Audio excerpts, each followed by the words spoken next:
Good evening, everyone. May I ask you all to switch on your cameras, please?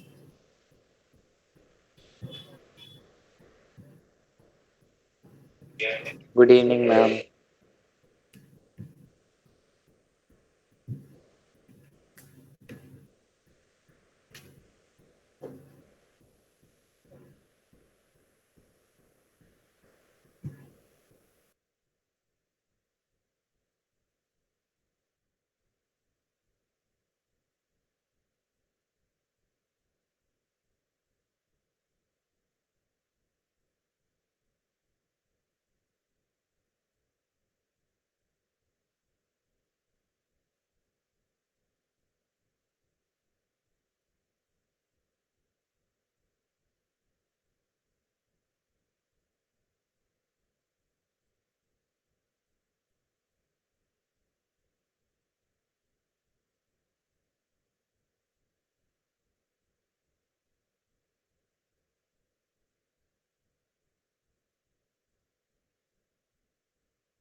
Hi, Senior ma'am. Very good evening. So, shall we start now?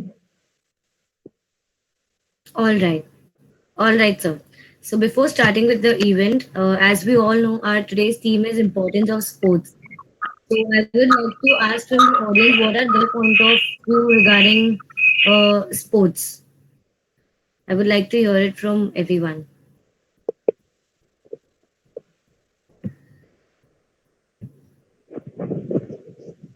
Hello, am I audible?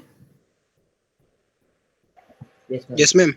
Yes. Please, can you share your point of view on sports? What What are importance of sports according to you?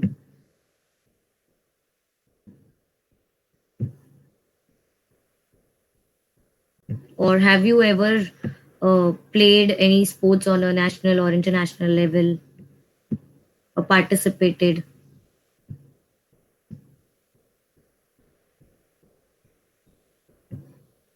Anyone?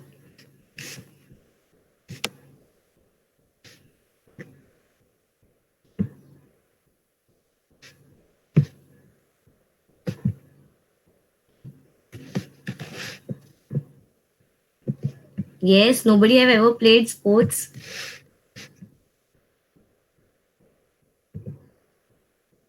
Nobody is ready to share your experiences.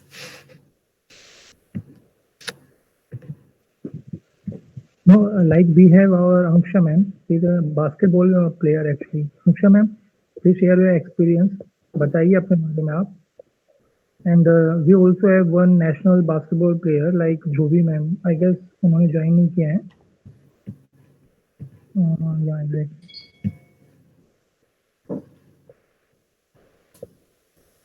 All right. Yeah, Simran ma'am, please Oh, continue. okay. I think they have not joined the one who are there in the sports.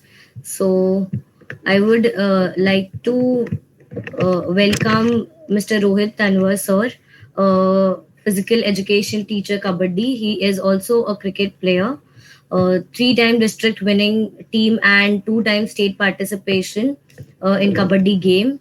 And he is qualified in bachelor's and master degree of physical diploma in yoga shastra.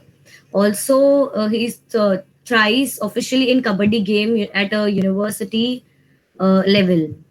So, Mr. Rohit sir, I would like to we would like to hear from your side your experiences, your struggle uh, uh, during your experience and everything. Yeah, ma'am. Yeah, good. Good evening, everyone. Good evening. Very good evening, sir. Good evening, sir. Okay, okay, okay, okay, okay, okay, okay, okay. तो first तो बड़ा golden opportunity की आज ma'am ने हमें invite किया। तो firstly है आदरणीय सिमी फाउंडेशन की ओर से सभी मान्यगण, आज के विशेष अतिथि मेरे बड़े भाई विकास कंडेला जी और वेबिनार से जुड़े सभी गणमान्य और प्यारे बच्चों, आज मैं इस वर्चुअल प्लेटफॉर्म पर आप सबके मिलने का एक सुनहरा अवसर प्राप्त हुआ और इस फाउंडेशन की तरफ से इन्होंने मुझे आज इतना टाइम दिया या मुझे इतनी इस चीज के लिए इन्वाइट किया, तो तहे दिल से मैं इनका शुक्रिया अदा करना चाहता हूँ। बहुत बहुत धन्यवाद। और आज का जो समय है, बदलते परिवेश में खेलों का महत्व आप सबके सामने घटता जा रहा है। देखा जाए तो इसके बहुत बड़े कारण टेक्नोलॉजी और जीवन शैली हमारी आ चुकी है, लेकिन हम इस बात को बिल्कुल भी नहीं नकार सकते कि खेलों का हमारे जीवन में महत्व उतना ही है जितना कि सदियों से पहले था। काफी पहले सदियों में आप देखोगे तो गेम्स खेला करते थे, गेम्स हुआ करते थे, लेकिन वो ऐसे गेम थे कि उन गेमों में ना हमारी जो एक रंग मिट्टी है वो ज्यादा दिखती थी। लेकिन आज हमारी टेक्नोलॉजी के अकॉर्डिंग हमें नए नए गेम मिलने स्टार्ट हो गए। उन गेमों से ना हमें ये लगने लगा कि जो हमारे अपने गेम है वो हम भूलते जा रहे हैं और नए नए गेमों को। मेरे भाई विकास जी जो कबड्डी के प्लेयर हैं, आपके सामने हरियाणा स्टीलर्स में खेल रहे हैं, एक रेडर है बहुत अच्छे। मैं उनको जब भी उनका मैच चलता है ना, कभी उनका मैच नहीं छोड़ता। ऐसा नहीं है कि मैंने, चाहे घर पे कहते हैं ना कि कभी लाइट भी ना हो तो भी चाहे मुझे फोन से देखना पड़े, कोई भी मुझे किसी भी तरीके की दुविधा आए, लेकिन मैं वो करके रहता हूँ। तो वो चीजें हर बच्चे के अंदर आती है। स्पोर्ट्स कहते हैं ना एक नाम है कि खेल, इस खेल के अंदर घुसना है हमें। तो एक बस ये नहीं है कि घुसना है, उसके लिए हमें अपना सब कुछ लगा देना होता है। जीवन की हर चीज लगा देती थी। पहले की बहुत पहले कहावत थी, भाई पढ़े हुए लिखोगे बनोगे नवाब, खेलो कूदोगे खराब। लेकिन आज ये उल्टा हो चुका है। आज ये उल्टा है बिल्कुल। आज सच में यदि आप देखोगे ना तो जो खोलेंगे कूदेंगे ना वो नवाब बनेंगे। मैं पढ़ने लिखने को खराब नहीं बोलता, लेकिन कहते हैं कि खेल के साथ साथ पढ़ाई बहुत जरूरी है, आप करिए। लेकिन यदि स्पोर्ट्स आपका अच्छा हो गया तो आपको आने वाला जो आपका टाइम है वो कहीं रोक नहीं सकता आपको। और उसके बाद मैं थोड़ा सा खेलों के ऊपर आपको बताऊं कि खेल एक नहीं है, खेल तो बहुत सारे हैं, लेकिन खेल से पहले हमारी फिटनेस बहुत जरूरी है। खेल की उपयोगिताएं बहुत जरूरी है, खेल के फायदे बहुत जरूरी हैं, खेल के महत्व को समझना बहुत जरूरी है, खेल के बारे में जानना बहुत जरूरी है। हम कोई भी खेल खेलते हैं तो शुरू में स्कूल जो लेवल होता है ना हमारा, वहां से हमारी छोटी मैडमें होती हैं जो एलकेजी यूकेजी में जो हमें पढ़ाती हैं, वो छोटे छोटे गेम हमें खिलाती हैं क्लासेज में ही, फिर हमें बाहर लेके चलती हैं, फिर हमें बॉल के साथ रनिंग कराना, बॉल को पकड़ना, कैचिंग कराना, ये सारी चीजें सिखाती हैं। जैसे जैसे हमारा लेवल बढ़ता जाता है, हमारे साथ टीचर्स, हमारे फिजिकल एजुकेशन के टीचर्स बहुत हेल्प करते हैं इस चीज में। वो हमारा फर्स्ट प्लेटफॉर्म होते हैं। हमें हमेशा यदि किसी बच्चे ने सच में गाइडेंस ली होगी, मैं अपनी लाइफ का बता रहा हूँ, मेरे फिजिकल टीचर थे जिन्होंने मुझे हर स्टेप पर ऐसा चांस दिया कि आप कहीं कम नहीं हो। मेरी स्टार्टिंग की यदि आप सोचोगे ना तो मैंने एथलेटिक्स स्टार्ट किया था, मैंने रनिंग बहुत की, उसके बाद मुझे क्रिकेट में बड़ा इंटरेस्ट आ गया। मेरी सारी एजुकेशन महाराष्ट्र यूनिवर्सिटी से है, मैं बॉम्बे में रहा काफी टाइम, मैंने वहां क्रिकेट बहुत खेली। लेकिन लास्ट में बस मेरे जैसे विकास, मेरे बड़े भाई की तरह ऐसे मेरे एक फ्रेंड मुझे मिले, उन्होंने मुझे स्पेशली बोला कि कबड्डी भी बहुत अच्छा गेम है। मैंने वो जुनून से लेकर आज तक कबड्डी को छोड़ा नहीं है। और आज भी मैं कोविड के अंदर हर टाइम इस टाइम सेफ्टी चल रही है, लेकिन मैं जिस जगह रह रहा हूँ आज मेरे पास 20 से 22 बच्चे ऐसे हैं जो हर एज के हैं। उन्हें मैं कोई पैसे नहीं ले रहा उनसे, उनको फ्री ऑफ कोचिंग में देता हूँ और उनसे ये कह रखा कि आपको किसी भी चीज की यदि दुविधा आती है तो आप मुझे हमेशा फोन कर सकते हो, 24 घंटे में आपके साथ तैयार हूँ। और मेरे वो बच्चे में से 3 बच्चे अभी 2-3 बार हरियाणा खेल के आ चुके हैं। तो स्टार्टिंग उनकी हो चुकी है, ऐसा नहीं है नहीं हुई, आगे उन्हें मेहनत करनी है। लेकिन मैं एक उनका प्लेटफॉर्म हूँ।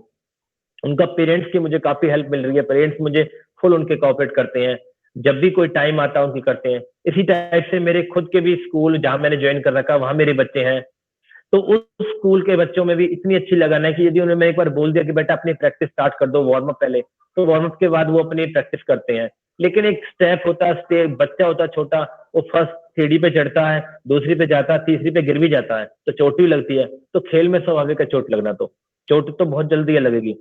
लेकिन चोट के साथ साथ एक मेरा आपसे सबसे ज्यादा, हर बच्चा आज सुन रहा मुझे, एक आपसे निवेदन भावना इस चीज के लिए कि भाई मेरे विकास जी भी है यहाँ पे है कि यदि आपने सच में खेलना है तो आपको फिटनेस पर बहुत ज्यादा ध्यान देना होगा।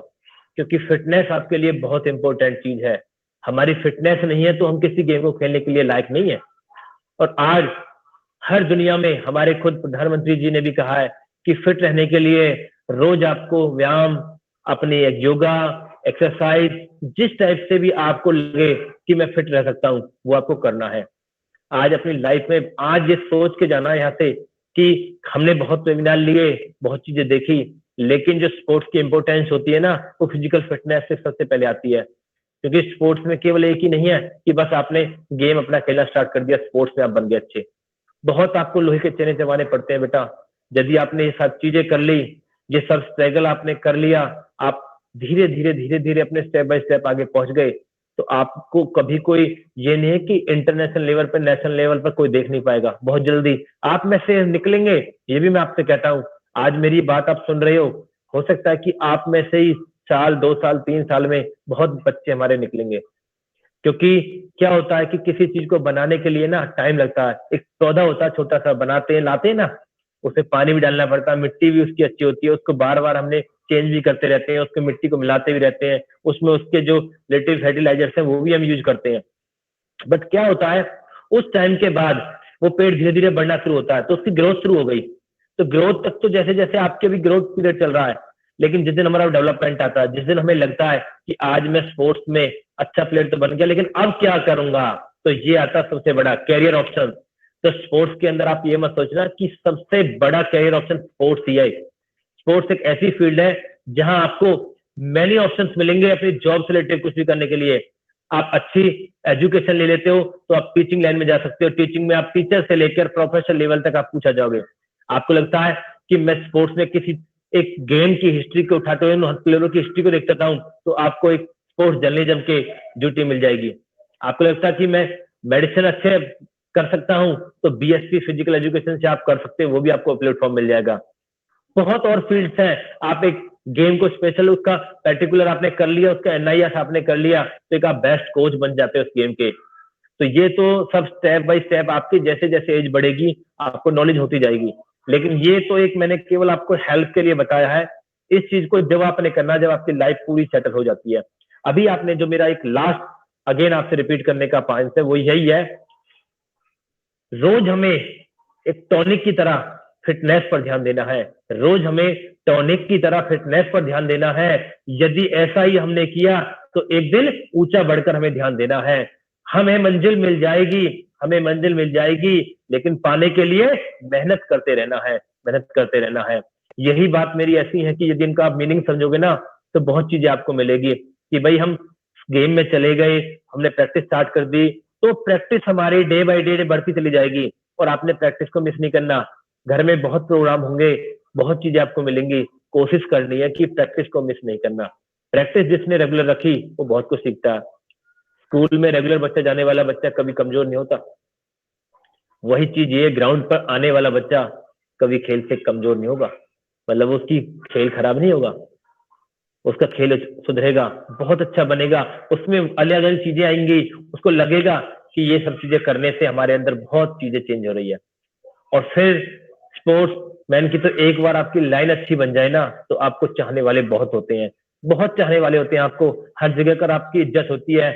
एक बार आप किसी खेल से निकल के जाओ तो मुझे लगता है, मैं तो इतना आपसे नहीं कहता कि मैंने गेम तो खेला है, कुछ बड़े लेवल पर नहीं, छोटे लेवल पर खेला है, लेकिन जो इज्जत मुझे आज मिल रही है, किसी भी लेवल पे मिल रही है, उसके पीछे मेरे पेरेंट्स का, मेरे जो कोच गुरु थे राजदीप सर, उसका बहुत बड़ा हाथ है। उन्होंने मुझे हर प्लेटफॉर्म पर यही कहा था कि बेटा कभी पीछे मुड़ के मत देखना, आगे चलते रहना। तो वही चीज आपके लिए, कभी पीछे नहीं मुड़ना है, आगे बढ़ के चलते रहना है। आप आगे आगे आगे बढ़ते रहना, आपको कोई रोकने वाला नहीं मिलेगा। आपको हर जगह कुछ ना कुछ नेगेटिव थॉट्स वाले लोग भी मिलते हैं, लेकिन उनको दरकिनार कर देते हैं हम, क्योंकि उनसे हमें फायदा नहीं मिल सकता। अपनी एजुकेशन को भी साथ लेके चलो, अपना प्रैक्टिस सेशन भी साथ रखो। और अभी जो मेरा कोविड पीरियड चल रहा है, तो इसमें मेरी आपसे एक रिक्वेस्ट है कि घर पे चाहे थोड़ी प्रैक्टिस करो, चाहे अकेले रूम में, चाहे छत पे जाके उस गेम से रिलेटेड प्रैक्टिस जरूर करो जो गेम आपका है। और उससे पहले वार्म अप एक्सरसाइज जरूर करिए, क्योंकि बॉडी फिट रहेगी तो आपको कोई इंजरी नहीं होगी, इंजरी नहीं होगी तो आप फिट रहोगे। और एक आता आपकी डाइट, स्पोर्ट्समैन की डाइट बहुत बड़ा फोकस रखती है, क्योंकि बाकी जो नॉर्मल पर्सन होते हैं ना, वो तो डाइट कुछ भी ले लो, ठीक है, हम मान लेते हैं, लेकिन हमारी जो डाइट होती है ना बहुत ही डिफरेंट होती है। तो बेटा एक तो सबसे बैलेंस डाइट में मिल्क आपका आता है, तो मिल्क तो आपके लिए बहुत ही इफेक्टिव चीज है कि आपको ये तो छोड़ना ही नहीं है। बाकी आपको फ्रूट्स, सीजनेबल फ्रूट्स हमेशा खाने हैं, सैलेड खाने हैं, घर की बनी हुई चीज कोई भी नहीं छोड़नी। आप मान लेना जो भी घर में बनता है ना वो आपने जरूर खाना है, और बाहर की चीजों पे बहुत ज्यादा अवॉइड करना है। बाकी जैसे जैसे आप कोचिंग लेते रहोगे, आपके कोच सर आपको बताते रहेंगे, आपको देते रहेंगे कि बेटा इस टाइम पे ये चीजें लेना शुरू कर दो, ये चीजें लो। बाकी जो मेरा कहना है बस ये है कि ड्राई फ्रूट्स जितने भी है ना सर्दियों में वो बहुत खाने हैं, गर्मियों में लिक्विड वाली चीजें बहुत लेनी है। इन चीजों से क्या है कि आपकी बॉडी में गर्मियों में हमारा पसीना बहुत निकलता है, तो लिक्विड की कमी नहीं होती। तो लिक्विड के लिए आपको जितना भी पानी पियो, जूस पियो, आप जितने ज्यादा हो सकते हैं, फ्रूट खाइए आप। सर्दियों में ड्राई फ्रूट बहुत लीजिए आप, क्योंकि आपका स्टेमिना और आपका जो अंदर कार्बोहाइड्रेट और बॉडी का फैट्स है वो यदि बढ़ेगा तो कंट्रोल भी आपको ही करना है, और यदि कम है तो उसको कंट्रोल करके भी आपने लाना है। तो एक्सरसाइज अच्छी होंगी तो आपको ऑटोमेटिक भूख लगेगी, भूख लगेगी तो आप कुछ ना कुछ खाओगे, लेकिन बाहर की चीजों को बिल्कुल अवॉइड करना है, ऑयली चीज स्पेशली। जिस दिन आपको लगे कि मैं कॉन्फिडेंस से खड़ा हूं, तो मैं भी आज इस फाउंडेशन की तरफ से, सेमी फाउंडेशन की तरफ से तहे दिल से एक बार कह रहा हूं कि आप मुझे जब भी आधी रात कहोगे ना कि सर आज आपकी हेल्प की जरूरत है, तो मैं आपके साथ उस टाइम वहां पे खड़ा मिलूंगा आपको। ये चीज मैं आपको बता के चल रहा हूँ। और लास्ट में मैं आपसे एक आशा ही करता हूँ कि खेलों से जुड़ो, व्यायाम करो, स्वस्थ रहो। इन्हीं बातों के साथ मैं आज अपनी बात को यहीं खत्म करना चाहता हूं, और एक बार तहे दिल से सिमी फाउंडेशन का मैं धन्यवाद अदा करना चाहता हूं। धन्यवाद सर, धन्यवाद ma'am.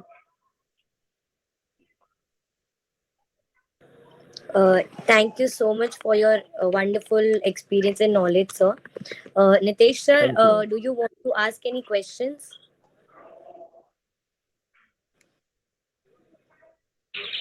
Yes, sir. Am I audible? Yes, yes, sir. Yes, sir, you are. So, very good evening, Rohit sir. Thank you so much. You bless us with your kind words. Sir, we have some questions like हम देखते हैं कि हर चीज के लिए, success के लिए बच्चे शहरों में जाते हैं, लेकिन स्पोर्ट्स एक इकलौता सब्जेक्ट है कि पूरे देश को गांव की ओर देखना पड़ता है। आप उसमें क्या कहना चाहेंगे? भाई मेरा यही एक आपको सब बच्चों को ये स्पेशल कहना होगा, देखो स्पोर्ट्स का एरिया फील्ड बहुत बड़ा है, हमें ये ग्राउंड मिला है, उस ग्राउंड पे बहुत सारे गेम खेले जाते हैं, लेकिन हम पर्टिकुलर अपने गेम के लिए अपने कोच को पकड़ते हैं।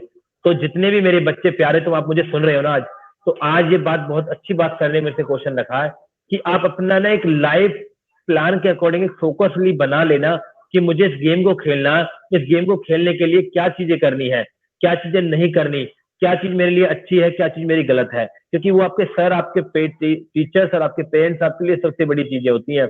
यदि आपने इन सब चीजों को मान के चलोगे ना, तो ग्राउंड में कमी नहीं है, इस देश में ग्राउंडों की कमी नहीं है, इस देश में खिलाड़ियों की कमी है, सच पूछो तो। और खिलाड़ी बन भी जाते हैं तो उनके पास सुविधा की कमी है, सुविधा की कमी है तो उन्हें अच्छे मार्गदर्शन करने वाले नहीं मिलते। तो कहीं ना कहीं मैं इस चीज के लिए सरकार को भी थोड़ा सा यही कहूंगा कि हमें स्कूल लेवल से बच्चे तैयार करने होते हैं, लेकिन कुछ स्कूलों में ग्राउंड तक भी नहीं होते, लेकिन उन्हें क्या मिल जाती है, एफिलिएशन मिल जाती है, तो वहां बच्चे क्या खेल पाएंगे। तो क्या है कि हर सेक्टर वाइज, हर डिस्ट्रिक्ट वाइज ग्राउंड बने पड़े हैं, भीड़ बहुत है, उस भीड़ को देखते हुए कुछ तो पहले ही अपने आप को मना कर देते हैं कि मुझे खेलना ही नहीं है।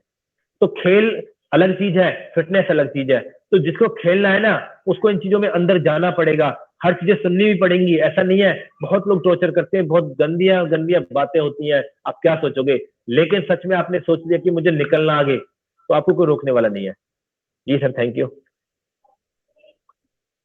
हाँ जी सर, और एक कोई और क्वेश्चन थे? जी सर, मुझे भी आपसे पूछना था, जो बच्चे अफोर्ड नहीं कर सकते हैं गुड कोच, जैसे कि आपने बताया कि आपके भी कोच थे जिन्होंने आपको गाइड किया, तो वैसे जो अफोर्ड नहीं कर सकते वो कैसे आगे बढ़े अपने स्पोर्ट्स में जहाँ पे उन्हें आगे बढ़ना है? बहुत अच्छा क्वेश्चन। मैं ये कहता हूँ इस चीज के लिए कि देखो, पहला जो बच्चे का ना स्टेप होता है वो स्कूल है। स्कूल में जो उसे टीचर मिलता है ना, वो फिजिकल टीचर एक उनका एक फ्रेंड भी होता है, उनका एक ब्रदर की तरह भी होता है, और एक टीचर तो वो है ही। आप उन यदि टीचर से पहले यदि आप उनसे कहते हैं ना मशवरा लोगे, उनसे डिस्कस करोगे, तो वो आपको बताएंगे कि बेटा आप यहाँ जाइए, आपको एक सरकारी यहाँ पे जगह है, यहाँ पे कोच है अवेलेबल है। वो कहते हैं कि सर वहां पे तो बहुत ज्यादा रश था, वहां मिला नहीं। तो मैं ये कहता हूँ कि आज की टेक्नोलॉजी बहुत बढ़ चुकी है। आज जब इस कोविड के अंदर हम सब कुछ देखो, मेरे लिए बहुत गोल्डन अपॉर्चुनिटी है कि आज हम ऑनलाइन जुड़े, होता था कि हम वैसे ना भी जुड़ पाते, हो नहीं पाता। तो मैं ये कहता हूँ कि ऑनलाइन यूट्यूब पर आप डालोगे धीरे धीरे स्टेप बाय स्टेप, आपको प्रैक्टिस से पहले फिटनेस पर ध्यान होगा, फिटनेस के बाद गेम की नॉलेज होनी होगी, उसके लिए आपको हर चीज को देखना होगा। और किसी भी गेम को सीखने से पहले उसको 10 बार आपने देखना होगा कि ये गेम खेला कैसे जाता है। और उसके बाद कोचेज की बात आती है, तो कोचेज यदि कहीं बजे किसी बच्चे को कहीं प्रॉब्लम आती है, तो आपकी फाउंडेशन की तरफ से मैं कह रहा हूँ जितनी मेरे पे हेल्प होगी जिस कोच की, मैं आपको वो कोचेज भी अवेलेबल करा दूंगा। और दूसरा ये कहता हूँ कि यहाँ बड़े भाई अपने विकास जी हैं, वो भी इस गेम में इस लीग से जुड़े हुए हैं जो कबड्डी वाली है, तो मैं ये कहता हूँ उनको भी सब चीज का पता है। और उसके बाद उनसे भी हेल्प ले ली जाएगी, ऐसी बात नहीं है। और आगे भी जो भी हमसे मदद होगी वो भी हम करने को तैयार हैं। और जहां कोचिंग नहीं है वहां आपको टेक्नोलॉजी पर थोड़ा ध्यान देना पड़ेगा। आज के टाइम में आपके पास एक जो फोन है वो आपके लिए बहुत कुछ देने वाला है। उस फोन के अंदर आप सच में यदि आप अपने किसी गेम से, पढ़ाई से कुछ भी चीज देखना चाहोगे तो मिलती, ऐसी बात नहीं है। तो वो चीजें मिल जाएंगी आपको। लेकिन कहते हैं ग्राउंड का जो प्लेयर हो रहा था ना, तो मिट्टी पे बनता है। क्योंकि मैंने जब कबड्डी खेली थी ना, तो जिस मिट्टी पे मैं खेला था उस मिट्टी पे बहुत चोट लगी थी। मुझे गुस्सा आता था कि मैं आज चला जाऊं यहाँ से, आज के बाद मैं नहीं खेलूंगा। मैंने महाराष्ट्र में स्टार्ट की, वहां की जो मिट्टी है बहुत रेड कलर की मिट्टी है, बहुत ज्यादा रेड कलर की मिट्टी है वो। और वहां पे सबसे ज्यादा बॉडी में यदि प्रॉब्लम आती है ना, तो सीधे मतलब ना घाव बनते ही बनते हैं। आप थोड़ा सा भी यदि बॉडी में कहीं प्रॉब्लम हुई तो वहीं तुरंत खिंचाव बनेगा बॉडी का। तो वो चीजों पर हमने क्या किया फोकस, हमारे सर ने हमें बताई कि देखो चोटें इस गेम के अंदर है, जहां चोट लगे वहीं मिट्टी लगा लो, जहां चोट लगे वहीं मिट्टी लगा लो। हमने कभी कोई दवाई यूज नहीं करी जब तक हमें पता था। जब हम थोड़े से बड़े लेवल पे जाने लगे तो हमें लगी कि इस चार्ज के साथ ये ट्रीटमेंट भी किए जाते हैं, तो ऐसी चीजें नहीं होती। तो वो चीजें हैं। कोचेज तो बहुत बाद की बात आती है, लेकिन स्टार्टिंग में बच्चे का खुद का हुनर क्या है, बच्चे का गेम क्या है, बच्चे को चाहिए क्या, वो चीजें हैं। वो सब चीजें उनको मिल जाए तो वो चीजें भी इजीली प्रोवाइड हो जाती हैं। और अभी गवर्नमेंट इस चीज के ऊपर भी कुछ नया एक प्रोसीजर ला रही है कि डिस्ट्रिक्ट वाइज वो कुछ गेमों को बना के उनमें वहां पे गवर्नमेंट के कोचेज हायर करे जाएंगे, उनके बैचेज बनाए जा रहे हैं। उन बैचेज में आपको कुछ ना कुछ अलग से नई नई चीजें मिलने वाली है। Thank you ma'am. ये रोहित सर, ये गवर्नमेंट की काफी स्कीम्स है जिसमें कि जो बच्चे अफोर्ड नहीं कर पाते हैं ना सर, जैसे अपने टाउन पार्क में भी स्टेडियम है, काफी मुझे लगता है कि बिल्कुल बिल्कुल फ्री ऑफ कॉस्ट उनको अच्छे प्लेयर्स को ट्रेनिंग दी जाती है ना। मैम बिल्कुल अच्छी बात कह रही है आपने, बहुत अच्छा क्वेश्चन किया। देखो अभी हमारा एक 12 सेक्टर जो फरीदाबाद वाला ग्राउंड है, वहां पे क्या होता है कि उस वाले स्टेडियम पे ना एथलेटिक्स ट्रैक तो हमारा मेन है जो अच्छे लेवल पर बन के तैयार हो चुका है, इंटरनेशनल लेवल का एक ट्रैक बन चुका है। लेकिन जो उसकी ना अंदर वाली फील्ड है उसमें वहां पे हमारे एथलेटिक्स के जो थ्रोइंग इवेंट्स होते हैं, जंपिंग इवेंट्स होते हैं, वो कराए जाते हैं। और जो ट्रैक का आउटर एरिया है वहां पे हमारे कबड्डी के बाकी जो गेम्स है, फुटबॉल है, हॉकी है, अपना उनके गेम्स है, वहां पे सरकारी गवर्नमेंट जो कोचेज हैं वो होते हैं। लेकिन उसके लिए ना मैम सबसे पहले बच्चे का फर्स्ट लेवल तो होना चाहिए कि बच्चे का हुनर तो लगे, बच्चे में लगन तो है खेलने की। यदि उसके अंदर वो लगन है ना, तो गवर्नमेंट भी आपको बहुत चीजें देती है। चाहे वो किसी भी स्कूल में पढ़ता, कोई दिक्कत नहीं है, उसको कोचिंग फ्री मिलेगी, कोच वहां फ्री मिलेगा, और यदि उसने अच्छी परफॉर्मेंस करी तो उसे डाइट भी फ्री मिलेगी। इतना भी है। थैंक यू मैम, बताइए और। सो सर, आप जैसे कि आप जानते हैं कि काफी बच्चों के घर पे उन्हें अलाउ नहीं किया जाता है किसी गेम या स्पोर्ट्स में जाने के लिए उनकी पढ़ाई को लेकर। तो आपकी क्या राय है इसमें कि कैसे हम हमारे पेरेंट्स को कन्विंस करें? जी जी बिल्कुल मैम, इसके लिए ना हमें सबसे पहले क्या है, पेरेंट्स को कन्विंस करने के लिए ना बच्चे को पहले खुद ये कहना पड़ता है पापा को कि पापा या मम्मी मुझे खेलने जाना है। वो कहते हैं नहीं बेटा, क्योंकि वो पहला टाइम मैंने आपको बीच में वर्ड जब बोला था कि देखो जब पहले ही कहते थे लोग खेलोगे कूदोगे होगे खराब, पढ़ोगे लिखोगे बनोगे नवाब, लेकिन आज उल्टा हो चुका है। तो अब क्या है, पेरेंट्स भी अवेयर होने लगे, मैंने ऐसा नहीं कहता सब है, होने लगे हैं, उन्हें पता खेल की वैल्यू क्या है। और खेल के साथ पढ़ाई बहुत जरूरी है। ये मैं कहता हूँ कि सच में आपको खेलना है तो पढ़ाई बहुत जरूरी है। उन पेरेंट्सों का मेरा यहाँ से आज एक यही मैसेज जाएगा कि सर थोड़ा सा तो आपने ना अपने बच्चे पर विश्वास तो रखना पड़ेगा, और उस बच्चे के विश्वास के साथ ना आपको वो खेल यदि आगे दिखाना है, वो खेल आगे सच में आपको दिखाना है, तो उस बच्चे के खेल को ना बीच बीच में आप जाके खुद चेक करिए कि सच में मेरा बच्चा क्या खेल रहा है। आप छोड़ दो कि जब बच्चा प्रैक्टिस कर रहा है ठीक है करने दो, क्योंकि पेरेंट्स क्या करते हैं कि 6 या 7 महीने के लिए बच्चा किसी एकेडमी में भेज दिया, अब बच्चे की परफॉर्मेंस बता करी तो बच्चे ने स्टार्टिंग के 4-5 मैच अभी विनिंग पोजीशन में नहीं आए। ठीक है, मैं मानता हूँ कि बच्चा शुरू में नहीं जीत पाया, लेकिन देखो वो बच्चा उस स्टैंड पे जाके वहां खड़ा हुआ उस ग्राउंड पे, वहां उसने उस बच्चे के साथ दूसरे के साथ कॉम्पिटिटर बन के खेला है, तो उसने कुछ ना कुछ तो किया है ना। तो स्टार्टिंग में तो ये चीज है नहीं कि हम सीधा ही जीत जाएंगे, नहीं। मैं आपको छोटा सा अपना सिंपल आइडिया देता हूँ। मैं जब कबड्डी खेलना शुरू किया था ना, तो जिस टीम में मैं खेलता था, हमारी टीम स्टार्टिंग के 7 से 8 मैच हारी थी महाराष्ट्र के अंदर। आज भी उस जगह का नाम बता रहा हूँ, नागपुर के पास एक भंडारा जगह है, भंडारा के पास WCP Wainganga physical education college है सॉरी तो वहां पे जब मैच खेलने शुरू हुए तो अलग अलग डिस्ट्रिक्टों के महाराष्ट्र के बच्चे थे हमारे साथ, स्टेट के बच्चे थे, वो सब हमें मिले। तो हमने सबको ने यही चीज देखी थी कि वो होगा कैसे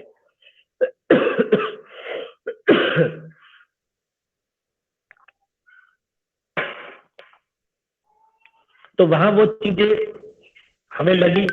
हमारे कोच भी वहां पे स्कूल के ही होते थे, वो कॉलेज वाले। हमने देखा कि चलो हमें कुछ ना कुछ फायदा मिल रहा है, तो देखना शुरू किया। तो स्टार्टिंग के जो हम 7-8 मैच हार गए तो हमारा मनोबल बिल्कुल डाउन हो गया था कि चलो छोड़ दें, हम खेलेंगे नहीं। फिर हमने बाद में क्या किया कि सर ने हमें एक दिन शाम को बुलाया कि बोला कि देखो स्टार्टिंग में जो भी कोई प्लेयर बना ना, वो हार के बना, चोट खा के बना है। तो मेरी पेरेंट्स को इसी चीज के ऊपर जाता मैसेज कि देखो बच्चा शुरू में जाएगा गलत जगह भी आपको लगेगा, तो आप उसको ना बीच बीच में ऑब्जर्व करते रहो।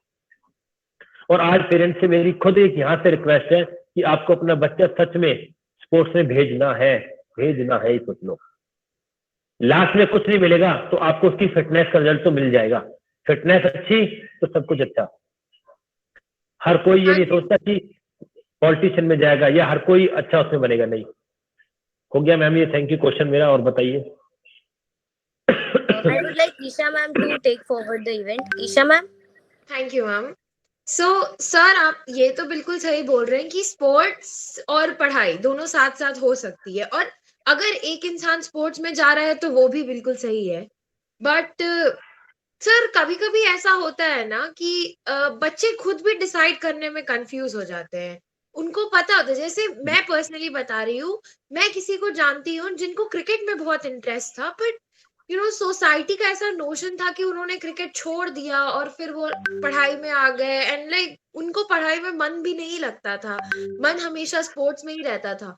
तो वो डिसीजन फैक्टर वो लाइक किस एज में डिसाइड करना चाहिए, ये थोड़ा लाइक चैलेंजिंग हो जाता है कि आप पहले डिसाइड करें या बाद में डिसाइड करें। अगर बाद में डिसाइड कर रहे हैं तो और आगे हार्डशिप ज्यादा होती है। बिल्कुल सही बात मैंने अपनी बोली कि एक्चुअली क्या होता है, देखो पेरेंट्स सबसे बड़े बच्चे के लिए ना उसका प्लेटफॉर्म होते हैं। उन पेरेंट्स को यदि पता है कि मेरा बच्चा आज एजुकेशन में अच्छा है, टॉप चल रहा है, 90+ बच्चा मेरा मार्क्स जा रहा है, तो ना हम बस उसी को फोकस कर देते हैं, बस एजुकेशन एजुकेशन एजुकेशन। मैं मानता हूँ कि एजुकेशन इंपॉर्टेंट है, बट उसके साथ साथ स्पोर्ट्स भी तो बहुत जरूरी है। आज इंडिया की यदि हम बाहर की कंट्री से कंपेयर करें ना, तो मैं आपको बता दूं कि बाहर के कंट्रियों में एजुकेशन के साथ साथ आपका स्पोर्ट्स भी इतना ही इंपॉर्टेंट है। यहाँ फिजिकल एजुकेशन को सब्जेक्ट मान लिया, इसी में गेम मान लिए। वहां पे हर गेम के अलग आपके सब्जेक्ट्स हैं। आपने फुटबॉल ले रखा है तो फुटबॉल का आपका गेम है, और वो गेम आपका पीटी पीरियड फुटबॉल में कंसीडर होगा, ना कि आपका फिजिकल पीरियड में कंसीडर होगा। फिजिकल पीरियड का मतलब है बच्चे का टोटल डेवलपमेंट, फिजिकल का मतलब है टोटल बॉडी, बच्चे का सर्वांगीण विकास हो जाता है, उसमें हर तरह का विकास हो रहा है। लेकिन जो गेम हमें खेलना है और जिस गेम से हमें निकलना है, या पेरेंट्स सोचते हैं कि क्यों हम खिलाएं या हमारा मन क्यों चेंज हो गया है सोसाइटी, देखो इन सब चीजों पे ना पेरेंट्स को सबसे पहले ऑब्जर्वेशन करनी पड़ेगी। हम आप सब टीचर तो बन जाते हैं, लेकिन हम बच्चे को स्कूल के 6 घंटे की एजुकेशन देख के समझ लेते हैं कि इस बच्चे को क्या लेवल चल रहा है। लेकिन यदि हम घर पे उस बच्चे को उसके पेरेंट्स को बताएं तो उनसे हमारा टाई अप हो जाता है कि हाँ सर ये एक्टिविटी में ये कर रहा है, तो पेरेंट्स कहते हैं कि सर आपने मुझे सही टाइम पे अवेयर करा, तो मेरा मन तो था ऐसे, लेकिन इसके साथ की सोसाइटी को देख के, इसकी फैमिली में जो और इसके फ्रेंड्स उन्हें देख के मैंने सोचा कि जो साइड के और इसके फ्रेंड बने हुए हैं कि ये कुछ नहीं खेलते, ये जाते हैं क्रिकेट की बस किल्लियां तोड़ते हैं, गलियों के शीशे तोड़ने होते हैं। नहीं, वो चीज होती है, वो हर किसी ने किया है। मैंने, अब सच मानोगे, पापा जब भी मेरे घर से शाम को ऑफिस से आते थे तो वो मेरे घर पे एक ना एक लोग बैठा होता था किस चीज के लिए, कि आज आपके लड़के ने हमारे घर का कांच तोड़ दिया। मैंने पापा से कहा पापा मैंने नहीं तोड़ा, मैं झूठ बोलता था वहां पे, मैंने 1 या 2 बार तोड़े तो 10 बार किसी और ने भी तोड़े, लेकिन हर बार मुझे डांट खानी पड़ती थी। फिर मैंने एक स्टेप उठाया कि नहीं, मैं यहाँ नहीं खेलूंगा, मैं थोड़ी दूर जाके खेलूंगा, लेकिन मुझे खेल दिखाना है। मैंने क्रिकेट के अंदर भी जब मेरे जितने लोकल में टूर्नामेंट हुए, मैं वहां पे कभी ये नहीं कह रहा कि मैंने अवार्ड लिए, लेकिन मैंने अपना वहां के लोगों में ये इंटरेस्ट जगा दिया कि ये भी कोई बच्चा खेल रहा है। तो उसके बाद मैंने अपना डिसाइड किया था, मेरे साथ यही प्रॉब्लम आई थी कि मैंने खेलना क्या करना क्या। जब मैं अपनी बैचलर डिग्री लेने गया आफ्टर 12, आप बिलीव नहीं करोगे, मैंने आफ्टर 12 कबड्डी स्टार्ट की थी। और सच में बच्चे की एज, कहते हैं ना कि जो बच्चे की एज होती है वो 16 से 18 ऐसी एज होती है कि यहाँ से बच्चा अपने दोनों स्टेपों पे चलता है, या तो इधर जाएगा या इधर जाएगा। उसे सही प्लेटफॉर्म देने के लिए उसके पेरेंट्स और टीचर होते हैं। तो वहां मेरे को लगा कि मैंने करना क्या, तो मैं वहां जब नागपुर के लिए मैं गया फर्स्ट टाइम अपना, तो मैं वहां पे जब टीचरों से मिला तो उन्होंने मुझे पूछा, पहले ही क्वेश्चन में फिजिकल के अंदर यही क्वेश्चन होता है कि आपका गेम कौन सा है। तो मैंने कहा सर मेरे तो बहुत सारे गेम है। उन्होंने कि आपका गेम वैसे कौन सा है, तो मैंने कहा सर मेरा गेम तो क्रिकेट है। उन्होंने मेरा ट्रायल लिया, ट्रायल के बाद फिर एक टीम सिलेक्ट हुई, वो टीम वहां के जो लोकल कॉलेज थे उनके साथ खेली। जब उन सब से मैच खेल लिए थे हमने और उन्हें लगा कि इन बच्चों में है कुछ, तो धीरे धीरे वहां कॉलेज में और बच्चे आने लगे, हमें बना।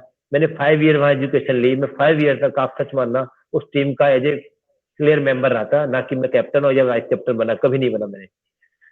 और वही जब लास्ट पीरियड में था तो कबड्डी में खेलता था, कॉलेज की जो टीमें हमारी बनी हुई थी हमारे जो अपने इसकी कॉलेज के अंदर, तो मैं बच्चों को भी तैयार करता था। मैं एज ए ऑफिशियल भी अपनी यूनिवर्सिटी की तरफ से 3-4 टाइम बार गया हूँ कबड्डी और खो खो में। लेकिन मेरा शुरू से ही फिर जब मैंने गेम बना लिया, चेंज करा 5 ईयर के बाद, मैंने क्रिकेट को सीधा ही छोड़ दिया था कि नहीं, क्योंकि इस गेम में टीम गेम था, मुझे लगा कि यार आगे निकल पाएंगे। पेरेंट्स को मैंने बोला कि पापा मेरा वहाँ ट्रायल हो रहा है लेकिन कुछ प्रॉब्लम आ रही है, क्या आप हेल्प कर दोगे? पापा ने कि बेटा नहीं हो पाएगा हमसे। चलो, तो उसके बाद मैंने कबड्डी किया। कबड्डी मैंने 3 ईयर बहुत लग के मेहनत करी, मेरे को बहुत चोटें लगी, मैंने बहुत कुछ किया, लेकिन मैंने आधी बार घर वालों को नहीं भी बताया था। और मैं लास्ट के 2 साल में तो बहुत कुछ कर लिया था। तो क्या होता है, पेरेंट्स को बस अवेयर कर। जी सर मैम। सर जैसे कि ना ये फिजिकल का जो कैरियर है, ये बड़ा शॉर्ट टर्म कैरियर है। अब ये नहीं कि भाई हमने कबड्डी खेलना शुरू करा तो मैं 60 साल में रिटायर होऊंगा। एक सिक्योरिटी, जॉब सिक्योरिटी फिजिकल में नहीं मिलती, इसलिए भी पेरेंट्स थोड़ा अप्रीहेंसिव होते हैं कि भाई हम अपने बच्चे को नहीं भेजेंगे, है ना। लेकिन डिसीजन आजकल तो सर, जैसे बच्चे स्कूल में ही अगर बच्चे स्टेट लेवल, नेशनल लेवल खेलते हैं तो हमें उनके कैलिबर का अंदाजा हो ही जाता है सर, है ना। तो 12th तक आते आते वो ये डिसाइड कर सकते हैं कि मैंने जाना है। पर सर सबसे इसमें वैसे आप फिजिकल का देखो तो रेलवेज में, इंडियन ऑयल में, आईओसी में, इन सब में कोटा है ना सर, कि बच्चे वहां भी जा सकते हैं, जो अच्छे प्लेयर्स हैं वो जॉब भी कर सकते हैं। इवन अच्छे शूटर, आई नो दिस, यहाँ पर अपनी एक अपनी हरियाणा की शूटर थी, I am forgetting her name, वो अभी इंडियन ऑयल में, she is working as a Indian Oil coach. और हमारी सर बहुत काफी जो संस्थाएं हैं वो टीम्स भी रखती हैं, है ना सर। तो थोड़ा पेरेंट्स, लेकिन डिसीजन जो लेना है कि मुझे गेम खेलना, ये तो 10वीं तक, जैसे हम आगे सब्जेक्ट डिसाइड करते हैं कि भाई मैंने आर्ट लेना है, फिजिक्स लेना है, क्या लेना है, वो 10th तक बच्चे का कैलिबर से पता लग जाता है। अब मैथ से फेल हो रहा है जी, मैंने तो आगे मैथ्स ऑनर्स लेना है, पता लग गया कि भाई कर तो नहीं पाएगा, सिर्फ बोल रहा है। ऐसे ही जो बच्चा कभी स्टेट लेवल या नेशनल लेवल की टीम तक गया नहीं और वो कहे जी मैंने 18 साल के बाद मैंने बास्केटबॉल खेलना है ना सर। तो ये बच्चे उस कैलिबर देख के भी डिसीजन ले सकते हैं और आगे प्रोस्पेक्ट्स अच्छे हैं, है ना सर। हाँ जी, बहुत बहुत बहुत मैम, एक इसमें ऐसा है थोड़ा सा कि देखो, आप जिस टाइम पे हो सकता है कि हम आप जब खेलते होंगे ना, तो जब ये नहीं था अंडर 10 का प्लेयर, अंडर 12, अंडर 14, अंडर 16, आजकल तो बच्चों को, हाँ जी सर, ये बहुत मतलब उनको अपॉर्चुनिटीज हैं जिससे उनकी कैलिबर्स पता लगते हैं। सर मैंने तो आज से, सर जब हम छोटे थे तो सड़क पे स्केटिंग कर लेते थे, रिंक तो हमने देखे। अब इन बच्चों के लिए सब कुछ अभी है, अब देखा है। तो ये ईशा मैम की बात बिल्कुल सही है कि डिसीजन के लिए आज तो बच्चों को डिसाइड करना बहुत आसान है। एक टाइम था जब हमें ये डिसीजन के टाइम तक यही नहीं पता होता था कि गेम्स अभी ज्यादा है, पहले के कंपैरिजन में आज एक्सपोजर ज्यादा मिल रहा है। हाँ वंदना ये ma'am has a question sir कि हाँ जी। How can we promote kabaddi as a sport आने वाले जनरेशन के लिए? आपका इस पे कुछ क्या कहना है? मैं बताता हूँ। देखो एक्चुअली क्या है कि हम ये तो किसी को फोर्स नहीं कर सकते हाथ पकड़ के कि आपको कबड्डी खेलना है। ये सब चीजें डिपेंड करती है बच्चे की बॉडी कैपेसिटी पर, बच्चे के आईक्यू लेवल पर और बच्चे का मेंटली लेवल अच्छा है और उसका फिजिक्स अच्छा है तो बच्चा ऑटोमेटिक है कि ऐसा गेम खुद ही चूज करने की कोशिश करता है कि जिस गेम में उसे लगे कि मेरे को इंटरेस्ट भी है और मुझे इस गेम से फायदे भी है, ये तो वो सोचता है। लेकिन ये नहीं है कि किसी ने एक कोई पेपर दे दिया कि आप इस पेपर को खोल लिया और इसके बाद पता लगेगा। क्योंकि मैम ने क्वेश्चन किया था, मैं सारा जवाब दूंगा कि करके आपको कि भाई हर डिपार्टमेंट में कुछ कैटेगरी होती है, कुछ सीटें रिजर्व होती है। मैम रेलवे के अंदर मेरे 4-5 फ्रेंड्स हैं जो आज टीटी की पोस्ट पे लगे हुए हैं और जब भी मैं दिल्ली से नागपुर कभी जाता था तो वो मुझे हमेशा मेरी टिकट कभी कंफर्म नहीं होती थी। वो कहते थे कि टेंशन मत ले रोहित, आपकी टिकट कंफर्म है।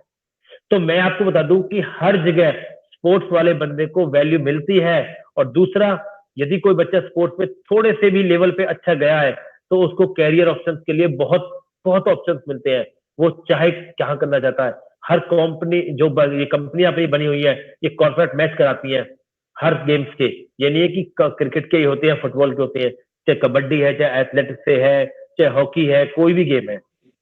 लेकिन मेरा लास्ट फिर एक यही भी आता है क्वेश्चन कबड्डी के लिए कि कबड्डी के लिए ना हम सबको अंदर से कोई फोर्स नहीं लगानी होती बच्चे के लिए।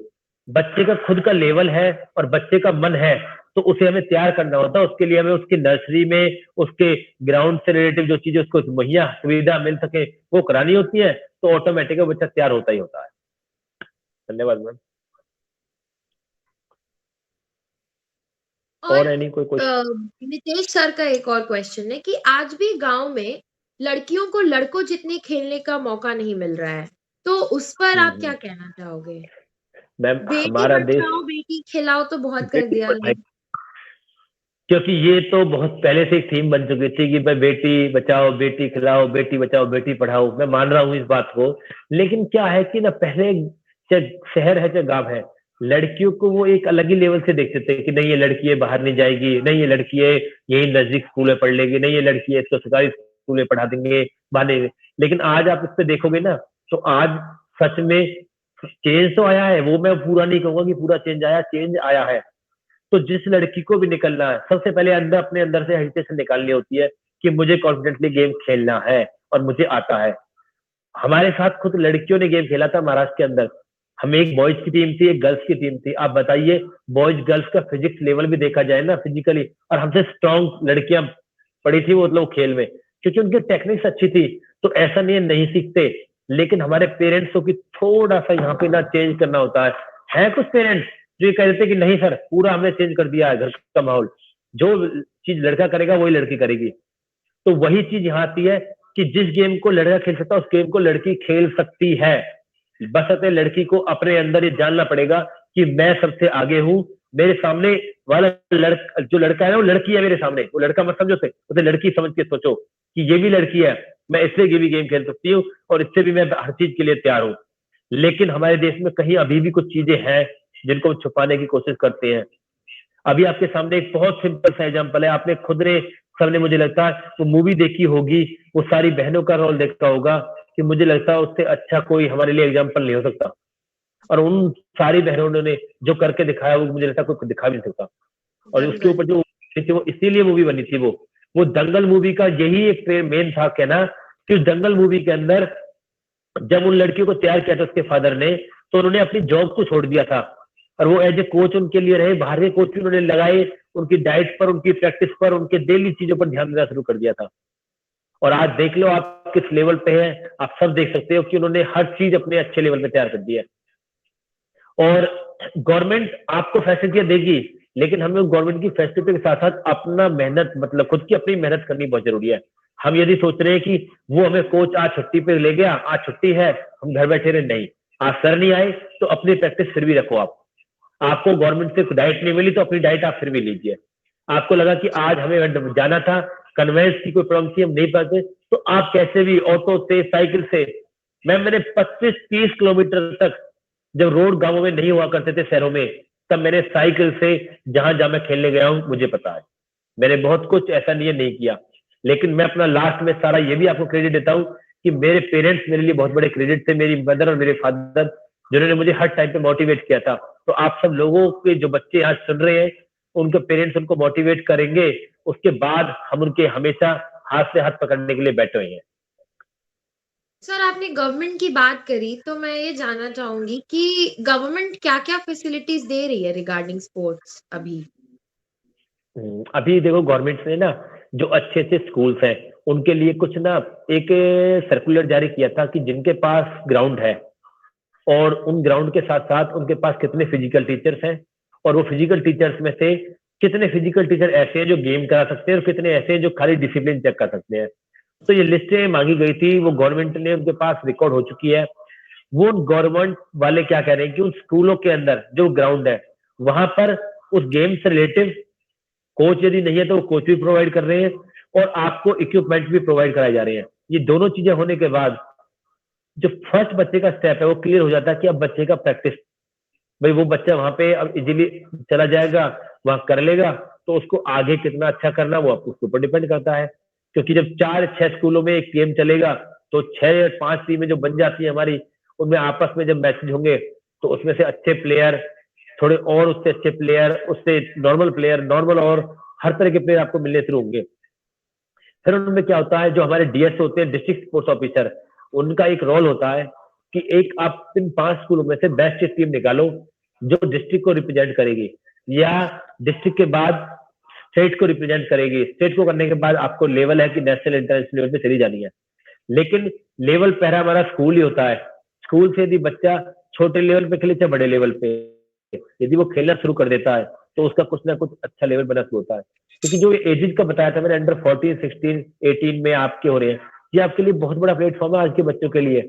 आज चाहे ओपन कहीं भी जाके खेल लीजिए, चाहे आप स्कूल लेवल से खेलिए, आपको 2 नहीं 3-3, 4-4 बार चांस मिलते हैं कि आप खेलो तो सही, आप कहीं ना कहीं अपना दिखाइए। अब भाई आप अपनी परफॉर्मेंस लगूटल नहीं दिखा पाओगे तो वहां भी फिर क्या होता है कि और बच्चे आपके बराबर के खड़े हुए हैं आपको सपोर्ट करने के लिए। वो सपोर्ट दे रहे हैं, आपको दे रहे हैं बार बार, लेकिन यदि आपकी परफॉर्मेंस नहीं आ रही तो आपको साइड में हो जाना पड़ता है, दूसरा प्लेयर अंदर आ जाता है। ठीक है ना मैम? सर स्कूल और कॉलेज एडमिशन में भी आसानी होती है, लेकिन नेशनल लेवल होना जरूरी है या स्टेट अप्लाई कर सकती हूँ? जी मैम, एक क्वेश्चन अच्छा किया आपने। एक्चुअली क्या होता है, 10th के तक तो ना यदि किसी बच्चे ने अंडर 16 के लेवल पे अच्छा खेला है तो दूसरा स्कूल वाला उसको क्या कह देता है कि आपका एडमिशन हमारे यहाँ पे ये गेम्स की फैसिलिटी है, यदि कोई बच्चा इस लेवल पर नेशनल लेके आया है तो उसका एडमिशन फ्री है, उसकी एडमिशन बेस फ्री है। बट यदि आप आफ्टर 12th जाओगे तो आफ्टर 12th यदि आपके पास अच्छा सर्टिफिकेट स्पोर्ट्स का कोई भी अच्छे लेवल पर है, आपने डिस्ट्रिक्ट स्टेट खेला हुआ है किसी भी एज कैटेगरी में, तो आपका एडमिशन चाहे दिल्ली की यूनिवर्सिटी DU है, चाहे और इससे अच्छी यूनिवर्सिटी कोई भी है, चाहे बेंगलोर की यूनिवर्सिटी है, चाहे YMCA फिजिकल एजुकेशन कॉलेज है आपका चेन्नई के अंदर, इन सब में आपका एडमिशन बहुत इजी हो जाएगा होना, आपको कोई रोक नहीं सकता, आपके लिए बहुत इजी है। बट आपके पास सर्टिफिकेट होना बहुत इंपॉर्टेंट है। सर्टिफिकेट आपके पास नहीं है तो फिर ट्रायल क्लासेज होती है, आपको 3 से 4 ट्रायल देने पड़ेंगे। यदि वो ट्रायल आपके परफेक्ट हो जाते हैं, वो ट्रायल आपके परफेक्ट है, आप वहां पे अच्छा गेम दिखा रहे हो अपना, तो भी आपका एडमिशन हो जाता है। उसके कुछ पॉइंट्स होते हैं, वो नंबर ऑफ पॉइंट आपको मैच करने हैं, वो सारे पॉइंट नंबर मैच हो जाएंगे तो आप विनिंग पोजीशन में भी जाओगे और आपका एडमिशन भी इजीली हो जाता है। और सर आप स्कूल स्टूडेंट्स को रिगार्डिंग स्पोर्ट्स क्या बोलना चाहेंगे? One last question. जी यस, मैं लास्ट यही बच्चों को बोलना चाहूंगा कि जो स्पोर्ट्स के बच्चे होते हैं स्कूल रिगार्डिंग हो, चाहे वो मेरे सोसाइटी से हो, चाहे वो ओपन हो, उन सबका मेरा एक ही मैसेज है कि आप अपनी एक प्रैक्टिस को और अपने खेल को अपना एक दोस्त बना लेना कि मुझे ये चीजें करनी है तो करनी है, इनके बगैर मेरी लाइफ पूरी नहीं है। ये चीजें आपकी पूरी है तो आपको कोई जिंदगी नहीं रोकेगा। Sir Nitesh sir has one more question कि सर्टिफिकेट नेशनली है, ये कैसे पता लगा है? क्योंकि बहुत बार ऐसा हुआ है कि बच्चों को फेक सर्टिफिकेट्स दे दिए जाते हैं। ये मैम बहुत अच्छा क्वेश्चन किया आपने। ऐसा क्या होता है कि आजकल ना ये स्पोर्ट्स में नहीं है, बाकी आप नौकरी में भी जाओगे ना तो गवर्नमेंट जॉब के अंदर, तो लोग आजकल क्या बैठे होते हैं कि आपकी गवर्नमेंट जॉब लग चुकी है, आप हमें ना इस टाइप से डॉक्यूमेंट्स अपने अरेंज करा दो और आपको यहाँ आना है और यहाँ आने के बाद आपको ये चीजें करनी है, कुछ आपसे अमाउंट लिया जाएगा, आपकी ज्वाइनिंग हो गई। जब वहां जाके लोग देखते हैं तो कुछ और मिलता है। जब भी कभी यदि ऑरिजिनल सर्टिफिकेट आपने लेना है या देखना है तो आप पहले उस जिस भी कैटेगरी में आप मैच खेलने गए हो, जिस भी सोसाइटी से, क्लब से या कोई भी गवर्नमेंट लेवल पर मैच खेल रहे हो, तो आपके पास सबसे बड़ा ऑप्शन एक ही आता है कि आपको वहां एक चीज मिलेगी, क्या, उस कंपनी का आपको लोगो टैग मिलेगा। उस लोगो टैग नंबर के साथ आप यूट्यूब पे, उस पे अपना गूगल पे आप कभी भी आप सर्च करके देखना, आपको पूरी उस डिटेल मिल जाएगी कि ये संस्था कब स्टार्ट हुई, क्या क्या चीजें हैं इसके अंदर, क्या फायदे हैं, क्या नुकसान है, इसका सर्टिफिकेट कहाँ कहाँ आगे वैलिड है, कहाँ नहीं है, वो आपको वहां सर्टिफिकेट की चीजें मिल जाती है। फिर क्या होता है कि जो कोचेज होते हैं, उन कोचेज का ये बहुत बड़ा काम होता है, फिजिकल टीचर का काम होता है कि जब भी बच्चे को बाहर खिलाने लेके जा रहे हैं, क्या वो अनऑथराइज है या ऑथराइज है, वो सही में एक सही संस्था के अंदर हम खेलने जा रहे हैं या केवल वहां पे हम खाना पूर्ति कर रहे हो। क्योंकि बहुत जगह केवल नाम कमाने के लिए लोग बैठे हैं आज के टाइम में। वो बड़े बड़े लोगों को जोड़ लेते हैं, बुला लेते हैं एक दिन उनको, उनसे कहते हैं हमने मैच कराने हैं, उनके सिग्नेचर लेके ब्लैंक सर्टिफिकेट बना के कोई भी आजकल फॉर्मेट तैयार करके दे देते हैं, बाद में पता लगता है कि इस सर्टिफिकेट की कोई वैल्यू नहीं है। ये है जी मैम। सर। और सर नितेश सर का एक और क्वेश्चन है कि स्पोर्ट्स कोटा सिर्फ गवर्नमेंट सेक्टर के लिए है या प्राइवेट सेक्टर के लिए भी है? मैम टोटल प्राइवेट सेक्टर में भी आज इतना ही वैलिड है जितना गवर्नमेंट में। प्राइवेट कंपनियों के अंदर जो टैक्स का रिबेट का आपको बता दूं मैं, जो टैक्स भरते हैं ना, इस टैक्स से इनको बचने के लिए यदि आपने इस टाइप की स्पोर्ट्स रिलेटिव, मेडिकल लाइन से रिलेटिव, या आप जितने भी कुछ गरीब लोग होते हैं उनके लिए कोई एजुकेशन, जैसे कोई अपने वेलफेयर सोसाइटी बना रखी है, उसमें आप कुछ दान दे रहे हो, तो वहां से आपको बचा जाता है। तो यदि आपने अपने किसी प्राइवेट सेक्टर में आपने 2 या 4 टीमें बना रखी है किसी कंपनी ने, एग्जांपल दे रहा हूँ, कोई एक कंपनी है, जैसे नाम दे दिया आपको, जेसीबी कंपनी है, गुडियर कंपनी है, यदि वो जेसीबी कंपनी के अंदर 4-5 गेमों की टीमें हैं और उनको पूरी फैसिलिटी प्रोवाइड की जा रही है, तो वो वर्कर ही चाहे काम कर रहे हैं चाहे वो कर रहे हैं, तो उनको काफी ज्यादा टैक्स में रिबेट मिलती है। इसलिए प्राइवेट लाइन में भी बहुत अपॉर्चुनिटी आपको मिलती है, और गवर्नमेंट में तो बाकायदा फॉर्म्स निकलते हैं, स्पोर्ट्स पर्सन की अलग वैकेंसियां होती है, यदि उन्हीं को वही फिल कर सकता है, नॉर्मल बंदा फिल नहीं कर पाएगा, उसको वही बंदा फिल करेगा जिसके पास सर्टिफिकेट्स हैं। वहां सर्टिफिकेट्स आपके रियली में जो वैलिड सर्टिफिकेट्स होते हैं वो यही होते हैं, नेशनल लेवल, डिस्ट्रिक्ट लेवल और स्टेट लेवल, इंटरनेशनल लेवल, ये सर्टिफिकेट ज्यादा कंसिडर की जाते हैं।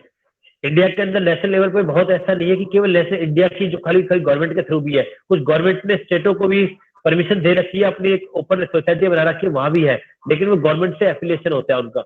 यदि वो एफिलिएशन उन्होंने ले रखी है तो आपको कोई रोकने वाला नहीं है। आपके पास 3 डिस्ट्रिक्ट आपने खेल रखे हैं, तो आपका फिजिकल के अंदर बता रहा हूँ, बीपीएड जब आप करोगे आफ्टर 12 तो आपका एडमिशन बहुत इजी है करना। यदि आपके पास आफ्टर 12 आपकी फिजिक्स अच्छी है, आप फिजिकली अच्छे हो, गेम अच्छा है आपका, लेकिन आपके पास सर्टिफिकेट नहीं है ना, तो फिजिकल फील्ड के अंदर एडमिशन होना बहुत टफ है आपका।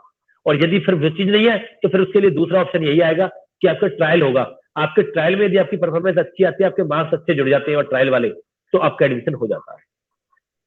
और बस सर आखिरी सवाल मैं ये पूछना चाहूंगी कि प्रो कबड्डी से क्या फायदा हुआ है? और नितेश सर का भी एक क्वेश्चन है जो विच इज नेहरू युवा केंद्र ने भी स्पोर्ट्स में बहुत हेल्प की है। मैम ऐसे संगठन बहुत सारे, नेहरू युवा केंद्र नहीं है, युवा संगठन है, एक गुरु तेग सिंह फाउंडेशन बनी हुई है, एक श्री राम फाउंडेशन दिल्ली के अंदर है, मैं सब फाउंडेशन से काफी जुड़ा हुआ हूँ। इन सबके अंदर क्या है कि ये बच्चों को तैयार करते हैं बहुत एक नॉर्मल रेट पर। यदि किसी बच्चे से 100 रुपीज फीस है तो वो 100 ही ले लेंगे, किसी 50-50 ले लेंगे, वो बच्चों को तैयार कर रहे हैं। कुछ उन्होंने अपने पास कोचेज बुला रखे हैं, ठीक है। और जब प्रो कबड्डी जब से देश में शुरू हुई है ना, तब से हमारे बच्चे के अंदर कबड्डी के अंदर एक ऐसा जुनून पैदा हो चुका है। जब से लीग इंडिया में हर गेम की शुरू हुई है, हर गेम के प्रति लोगों का जुनून इतना हो चुका है कि आज छोटे से छोटा बच्चा, जब हम आज यदि छोटा सा बच्चा मैं देखूं ना 5 साल का, यदि मैं उससे पूछूं बेटा कबड्डी क्या है, तो वो बता देता कबड्डी में ये प्लेयरों के नाम है। और जिस टाइम पे हम उनके लेवल पे थे ना, हमें कबड्डी क्या, हमें ये नहीं पता था कि हम आज है कहाँ पे, हमारा घर ये, दूसरा वाला हमारा घर है। तो कैसे चेंज नहीं आया, चेंज है, लेकिन उस चेंज के साथ पेरेंट्स का, माहौल का बहुत बड़ा फर्क पड़ा है।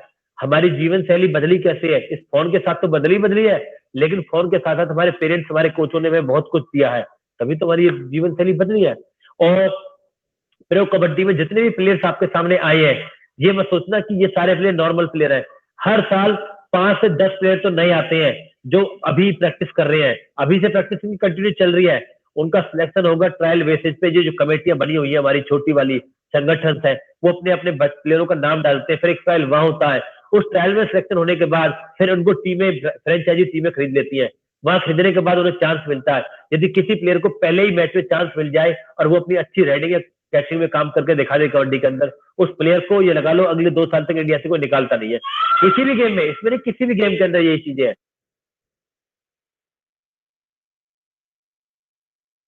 हमने कितने लोगों को प्लेटफॉर्म मिल गया, कितने लोगों को देख कितना बिजनेस मिल गया। आप ये भी तो मानिए, क्या पहले ये बस जो इंटरनेशनल लेवल पे खेल आया वो तो खेल आया भाई।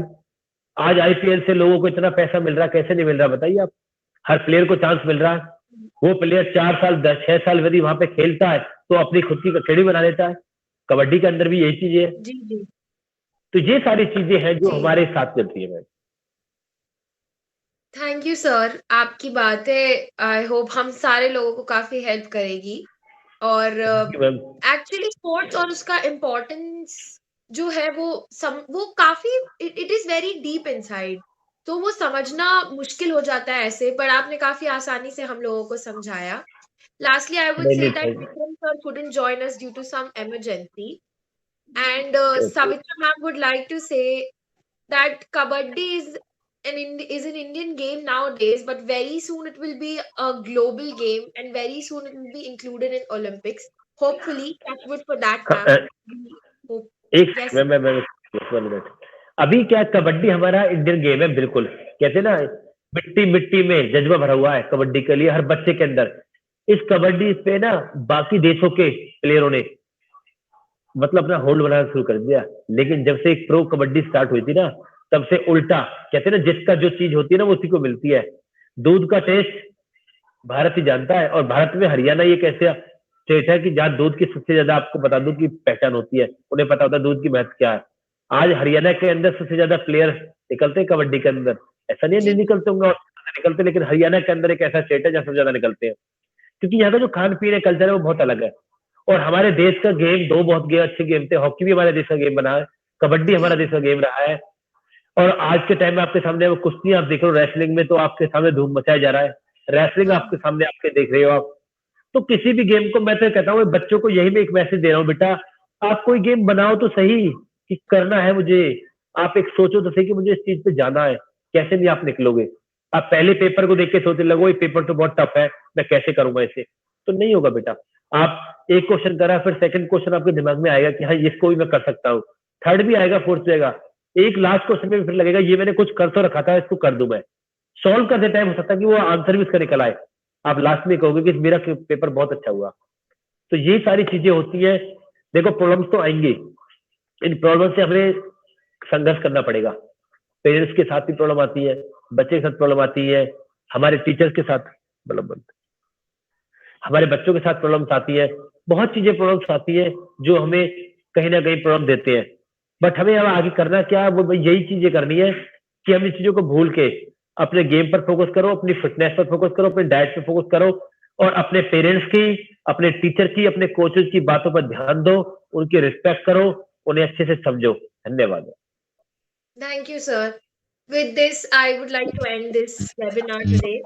It was a very great session, and I would like, on behalf of whole Simi Foundation, I would like to thank you, sir, for this, for giving us your time, your precious time.